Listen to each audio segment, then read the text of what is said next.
Hey, Anthony here. Now, have you ever had that situation where you are in a conversation with somebody and that person is just really boring? You find your eyes starting to glaze over. Well, very recently I was running a communication workshop and one of the delegates that was there asked me, how can we still remain present and focused on the other person when we are in a conversation that we're finding boring? So in this video, I'm going to share with you 3 tips so that you can survive one of those boring conversations. So tip number 1 is to become curious. Try to find out things about the other person. See your conversation as a bit of a conversation adventure. Try to find out really interesting things about them. This way here, you never know, you might end up creating or unlocking some sort of conversational treasure chest.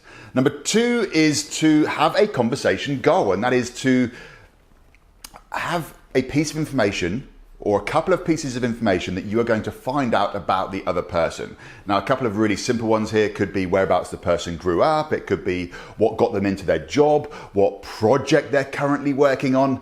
But having these conversation goals turns your conversation into a kind of game, so it makes it more interesting for you. And then the third thing is you've got to be really mindful of your body language. You've got to become conscious of your body language. You see, when we're in one of these conversations where we do start to wander, our eyes do start to glaze over, unknown to us, so subconsciously our body will actually start to tune out. We'll actually start to close ourselves off. We might start to turn away.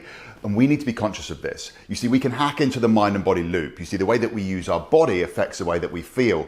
So once you notice your body starting to disengage from that person, then very consciously bring yourself back into alignment, bring your body back towards them, open yourself up. Now, a really good tip here is to watch for your toes. A lot of people don't know this, but the most honest part of our body is actually our feet. And our feet will tend to point away, and it'll be one of the first points to go when we're in one of those boring conversations. So first of all, align your toes back so that you are engaged with the other person. Open your body up. Once again, make eye contact. So number 1 is to become curious, become interested in the other person. Try to find out more about that person. Number 2 is to have a conversational goal. Have 2 or 3 things that you're going to find out about that person by the end of the conversation. This turns the conversation into a bit of a game for you because you've set yourself a challenge. And the third thing is to be very aware of your body language. Re-engage your body language when you find yourself starting to shift away. Now, a little bonus tip here, and this was something which I heard, or I think I heard it on a podcast, or I read it in the book by Olivia Fox called The Charisma Myth.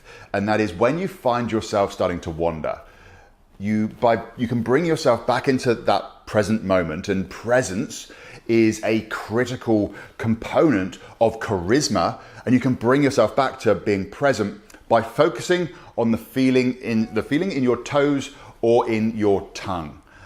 This is one that I haven't had to use because the 3 tips that I've already given you have been really worthwhile me doing. I found that they've worked really well, but it's just a little bonus tip in there. I do encourage you to read the book, The Charisma Myth by Olivia Fox. It's a fantastic book if you really want to work on your executive presence. So which one of these tips are you going to try? Thanks for tuning in. I'm Anthony Lay. Take action, create your story.